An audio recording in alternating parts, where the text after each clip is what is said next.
Bismillahirrahmanirrahim. Assalamualaikum warahmatullahi wabarakatuh.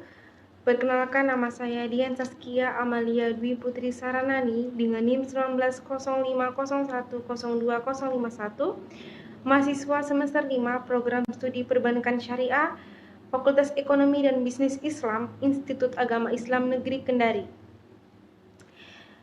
Baik, saya akan mempresentasikan hasil resum kelompok 1, 2, 4, 5, 6 guna memenuhi tugas ujian tengah semester mata kuliah akuntansi manajemen syariah.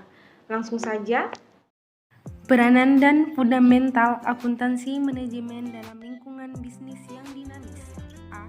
Pengertian akuntansi manajemen syariah.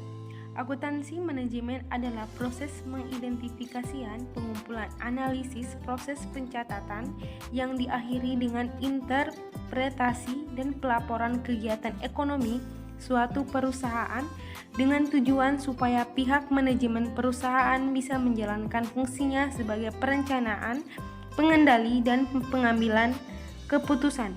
Akuntansi manajemen bisa dilihat dari dua sudut pandang, yakni pertama dilihat dari sudut pandang tipe akuntansi, kedua akuntansi manajemen dilihat dari sudut pandang suatu tipe informasi. B. Fungsi-fungsi akuntansi manajemen syariah. 1. Fungsi perencanaan. 2. Fungsi pengorganisasian. 3. Fungsi pengarahan dan motivasi. 4. Fungsi pengendalian. 5. Fungsi pengambilan keputusan. C. Peranan dan fundamental akuntansi manajemen dalam lingkungan bisnis yang dinamis. Perkembangan akuntansi manajemen. Dalam mengantisipasi perkembangan perekonomian saat ini, perusahaan dalam aktivitas operasinya harus menerapkan integrasi proses bisnis. Artinya, perusahaan sekarang tidak hanya memperhatikan fungsinya sendiri-sendiri, seperti fungsi pembelian, produksi, pemasaran. Tidak berusaha mengintegrasi dengan fungsi-fungsi lainnya, tetapi proses bisnis diperoleh dengan cara menggabung antara manfaat berupa spesialisasi dari sumber daya manusia dengan unsur-unsur efisiensi, kecepatan, dan kualitas yang diperoleh oleh bentuk integrasi proses bisnis tersebut. Dengan adanya penggabungan antar fungsi perusahaan, maka hasil produksi dapat mencapai tujuan efisiensi dan efektivitas yang diharapkan. Agar kebijaksanaan tersebut di atas berjalan dengan baik dan hasilnya dapat diukur, harus didukung dengan kinerja manajemen yang memadai. Dalam era informasi ini, laporan termasuk laporan keuangan harus dapat menyatakan hasil konkret, nilai-nilai faktor sukses, kualitas produk jasa yang tinggi, pegawai yang terampil, pelanggan-pelanggan yang puas dan loyal. Dalam unit uang, monetary unit. Untuk merealisasi hal tersebut di atas, maka performance akuntan manajemen dalam pengelolaan perusahaan di lingkungan yang terus berubah adalah sangat berperan. B. Konsep biaya dan manajemen biaya, cost management. Biaya merupakan sebuah elemen yang tidak dapat dipisahkan dari aktivitas perusahaan. Biaya didefinisikan sebagai suatu sumber daya yang dikorbankan atau dilepaskan foregone untuk mencapai tujuan tertentu. Hangren DKK 2008. Menurut Bustami dan Nurlela 2006, biaya merupakan pengorbanan sumber ekonomis yang diukur dalam satuan uang yang telah terjadi atau kemungkinan akan terjadi untuk mencapai tujuan tertentu. Sementara menurut Kuswadi 2005, biaya adalah semua pengeluaran untuk mendapatkan barang atau jasa dari pihak ketiga yang berkaitan dengan usaha pokok perusahaan maupun tidak. Biaya diukur dalam unit moneter dan digunakan untuk menghitung harga pokok produk yang diproduksi perusahaan. Penggolongan biaya dapat didasarkan pada hubungan antara biaya dengan 1. Objek pengeluaran, 2. Fungsi pokok perusahaan, 3. Hubungan biaya dengan sesuatu yang dibiayai, 4. Hubungan biaya dan volume kegiatan, 5.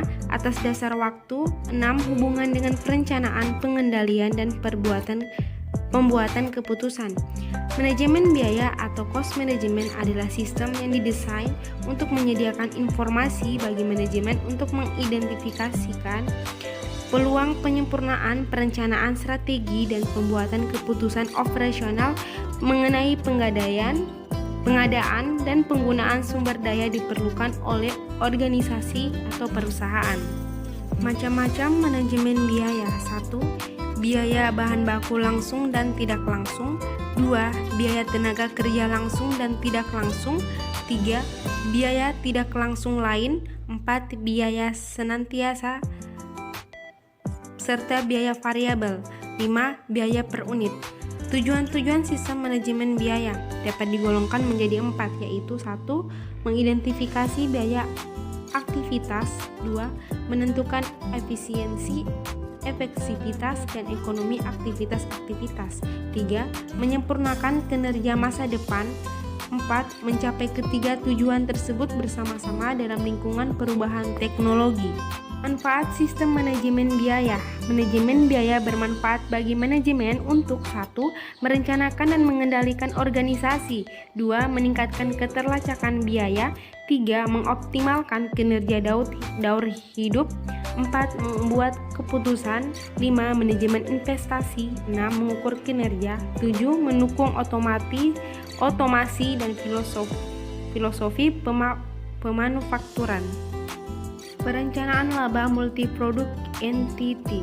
Perencanaan laba memiliki manfaat atau keuntungan Carte Osri 2026, yaitu perencanaan laba menyediakan suatu pendekatan yang disiplin atau identifikasi dan penyelesaian masalah perencanaan laba, menyediakan pengarahan ke semua tingkatan manajemen. Perencanaan laba meningkatkan koordinasi antar sesama manajer.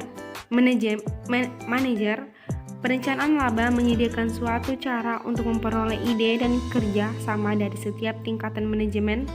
Anggaran menyediakan suatu tolak ukur untuk mengevaluasi kinerja aktual dan meningkatkan kemampuan dari individu-individu.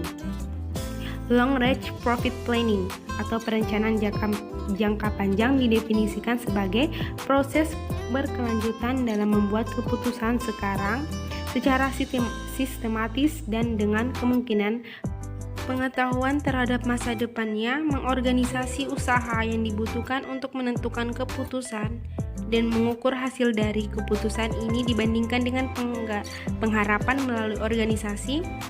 Umpan balik sistematik rencana jangka panjang harus dijabarkan ke dalam anggaran jangka pendek untuk perencanaan dan pengendalian tindakan yang telah dipilih. Alat analisis yang mampu memberikan kontribusi yang sangat besar dalam proses penyusunan anggaran dan berbagai parameter yang bermanfaat untuk perencanaan laba jangka pendek, yaitu 1. Impasse, 2. Margin of safety, 3. Shutdown point, 4. Degree of operating leverage, 5. Laba kontribusi per unit, contribution margin.